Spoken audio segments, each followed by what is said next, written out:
நாம் தமிழர் கட்சி சீமானுக்கு பனை தொழிலாளர்கள் மீது எப்படி திடீர் பற்று வந்தது எனவும் தேர்தலை எதிர்நோக்கி இந்த அக்கறை வந்துள்ளதா எனவும் அகில இந்திய நாடார் பெருமக்கள் கூட்டமைப்பு வினா தொடுத்துள்ளது.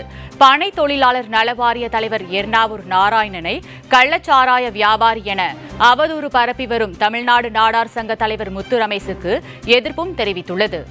தூத்துக்குடி மாவட்டத்தில் பெரியதாலைங்கிற ஒரு பகுதியில் நாம் தமிழர் கட்சியினுடைய சார்பாக கல்லிருக்கும் போராட்டத்தை நாம் தமிழர் கட்சியினுடைய ஒருங்கிணைப்பாளர் சீமான் அவர்கள் நடத்துறார். சீமான் ஒரு அரசியல் இயக்கத்தினுடைய ஒருங்கிணைப்பாளராக இருக்கிறார். சீமான் ஒரு ஜாதி கட்சியினுடைய தலைவர் கிடையாது. ஜாதி அமைப்பினுடைய தலைவருக்கு அங்க வேலை கிடையாது. அப்படி இருந்தும் ஒரு நண்பர்கள் அடிப்படையில அந்த நிகழ்ச்சியில கலந்துக்கிடலாம்.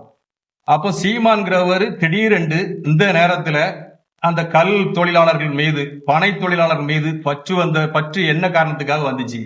அப்போ இது தேர்தல் உள்நோக்கத்தோடு அதனுடைய பனை தொழிலாளர்களுடைய வாக்குகளை ஒருங்கிணைத்துக் கொள்வதற்காக இந்த திடீர் கல்லிறக்கும் போராட்டத்தில் சீமான் அவர்கள் ஈடுபடுறாரு அப்படிங்கிற கருத்தை பனை வாரிய தலைவர் தெளிவா சீமான் அவர்களுக்கு மட்டும்தான் பதில் சொல்லியிருக்காரு. அந்த இடத்துல தமிழ்நாடு நாடார் சங்கத்தினுடைய தலைவர் முத்து ரமேசுக்கு என்ன வேலைங்கிறது தான் எங்களுடைய கேள்வி. சீமானுக்கு பனை வாரிய தலைவர் பதில் சொல்லியிருக்காரு. அதுக்கு சீமான் அவர்கள் பதில் சொல்லலாம்.